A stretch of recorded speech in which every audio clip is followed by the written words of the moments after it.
100 জনের মধ্যে 80 জন মুসলমান হারাম কাজ করে ইসলাম মনে করে, বদ্দিনী কাজ করে দিন মনে করে।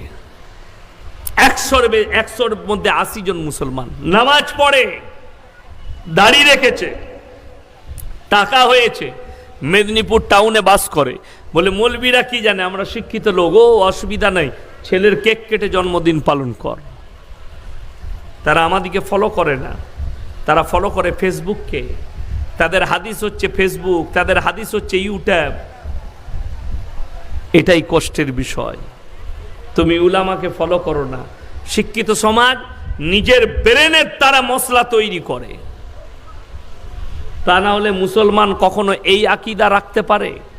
আমার বর্ধমান টাউনে, আমি তখন খাগড়াগড় মাদ্রাসার শিক্ষক, তো আমার বর্ধমান টাউনে একজন হেডমাস্টার, হাই স্কুলের, আমার এলাকার মাস্টার, তো উনি মাদ্রাসায় এলেন, হেড মোল্লাকে বললেন যে ভাই আমার বাড়িতে কোরআন খানি হবে, 5টা ছেলে পাঠাতে হবে। 5টা ছেলে গেছে, আমাকে বললে হুজুর আপনি যাবেন দোয়া করতে। আমি বললাম তোমার বাড়িতে আমি কিন্তু খানা খাবো না। বলে ঠিক আছে, আপনি খালি দোয়াটা করে দিয়ে আসবেন। জোহরের পরে তার বাড়িতে গেলাম, বললাম বাবা কার নামে দোয়া হবে? বলছে হুজুর টনি। আমি বললাম ভালো নাম কিছু নেই? বলে না, আমার 10টা বিড়াল ছিল, এই বিড়ালটার নাম টনি ছিল। আমি বিড়ালের নামে কি কোরআন খানিবে? হুজুররা খেপে যাবে, হাদিসে কোরআনে কোথাও নাই। আমি বললাম বাবা বিড়ালটা কি পাপ করে এলো শোনা? বলে তা তো জানি না। আমরা তোমাকে মাস্টারি চাকরি দিল কি করে? তখন বুঝতে পারলাম যে হারামখোর ঘুষ দিয়ে চাকরি করেছে, জ্ঞানগম্য নেই। তারপরে তার আকীদা বার করলাম যে তুমি কি জানো কোরআনে হাদিসে আছে এই প্রাণীদের বিচার আল্লাহ করবেন না, যেহেতু আল্লাহ তাআলা আমাদের জন্য এদিকে সৃষ্টি করেছে, তাই বিচার তোমার হবে, এই বিড়ালের নয়। তাই বিড়ালের লেগে দোয়া লাগবে না, দোয়া লাগবে তোমার জন্যে। আমাকে বললে আপনি বেকা লাইনের লোক।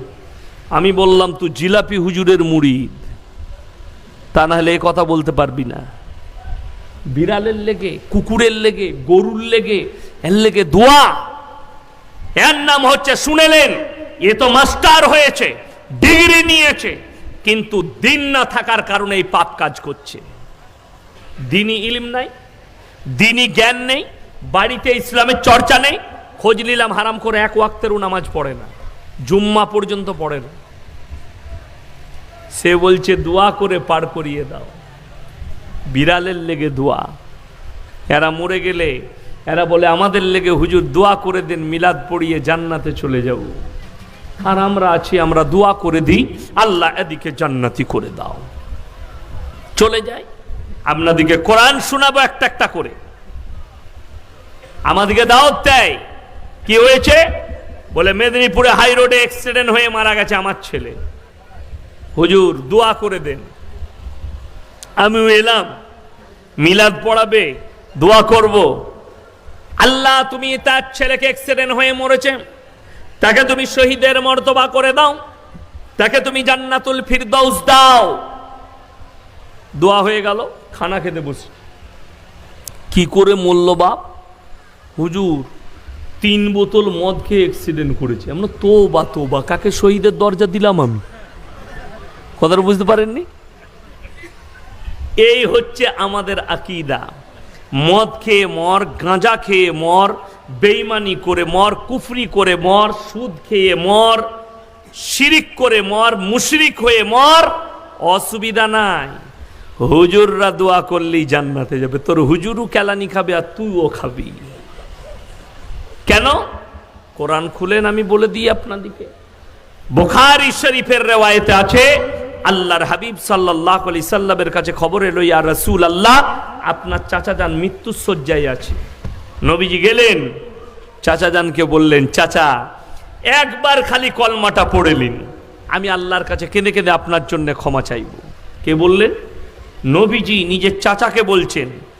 চাচা বলছে, ভাইপো আমি যদি বার্ধক্যে কলমা পড়ি লোকে বলবে মৃত্যু ভয়ে কলমা পড়েছে, আমি কলমা পড়তে পারবো না। আল্লাহ আয়াত পাঠালেন নবীজির উপরে, ইন্নাকা লা তাহদি মান আহবাবতা ওয়ালাকিন্নাল্লাহা ইয়াহদি মান ইয়াশা। হে আমার বিশ্ব নবী, পৃথিবীর মানুষকে বলো হিদায়াতের মালিক সকলে বলুন কে? হিদায়াতের দপ্তরটা একমাত্র আমার আল্লাহর হাতে। আমার ইচ্ছা নেই তাই তোমার চাচা কলমা পড়তে পারবে না। নবীজি চোখে পানি। নবীজি সাল্লাল্লাহু আলাইহি সাল্লামের চাচা যান দুনিয়া থেকে বিদায় নিলেন। এরপরে নবীজি আবার আল্লাহর কাছে হাত তুলে বসলেন, কি বলে? ওগো আল্লাহ, তুমি আমাকে যতদিন না নিষেধ করছো আমি আমার চাচার জন্য কেঁদে কেঁদে ক্ষমা চাইব। আল্লাহ, আমি অতদিন পর্যন্ত ক্ষমা চাইব তুমি আমাকে যতদিন পর্যন্ত নিষেধ না করছো।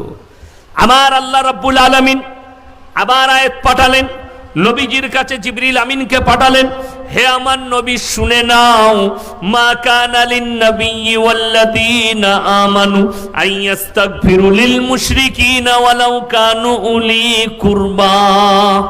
হে আমার বিশ্ব নবী, নবী এবং মুমিনদের জন্য, এখানে আল্লাহ নবীকে শুধু বলেননি, নবী এবং মুমিনদের জন্য উচিত হবে না যারা মুশরিক বেঈমান হয়ে মারা গেছে তাদের জন্য দোয়া করা। নবীজির হাত নেমে গেল চাচার জন্যে। আল্লাহ নিষেধ করলেন, তারা যদি তোমাদের নিকটতম আত্মীয় হয় তারপরেও তোমরা দোয়া করতে পাবে না। কেন? তারা মুশরিক হয়ে মারা গেছে, বেঈমান হয়ে মারা গেছে, সারা জীবন মদের ভাটিতে জীবন কাটিয়েছে। আপনি বলছেন মদের ভাটিতে জীবন কাটানোর পরে আমার মতো মলবি ভাড়া করে জান্নাতে দিবেন? ভাই চিল্লাবেন না, এইদিকে সাইডে জায়গা আছে, ঢুকে পড়ে বসতে বলুন। এইদিকে চলে আসুক, এইদিকে চলে আসুক, সামনে জায়গা আছে। আমার মুসলমান ভাই, আপনার ছেলে কুফরির ওপরে জীবন কাটিয়েছে, কি করে আশা করেন যে আমাদের মতো মৌলবীরা দোয়া করে জান্নাতে পৌঁছে দেব? এই বিবেক সেন্সটা পাল্টাতে হবে। হযরতে নূহ নবী দোয়া করতে চেয়েছিলেন নিজের সন্তানের জন্য, আল্লাহ ডাইরেক্ট নিষেধ করেছিলেন, লামিনাল খাসিরিন, তোমাকেও ফেলে দেওয়া হবে ওই ক্ষতিগ্রস্তদের মধ্যে, হাত নামাও, দোয়া করতে পাবে না। কেন? সে ছিল মুশরিক, সে ছিল আল্লাহ বিরোধী, আল্লাহকে চ্যালেঞ্জ ছুড়েছিল, তোমার আল্লাহর পানি অত উঁচুতে চেপে যাব যেখানে তোমার আল্লাহর পানি আর পৌঁছাতে পারবে না। জোরে বলুন নাউজুবিল্লাহ।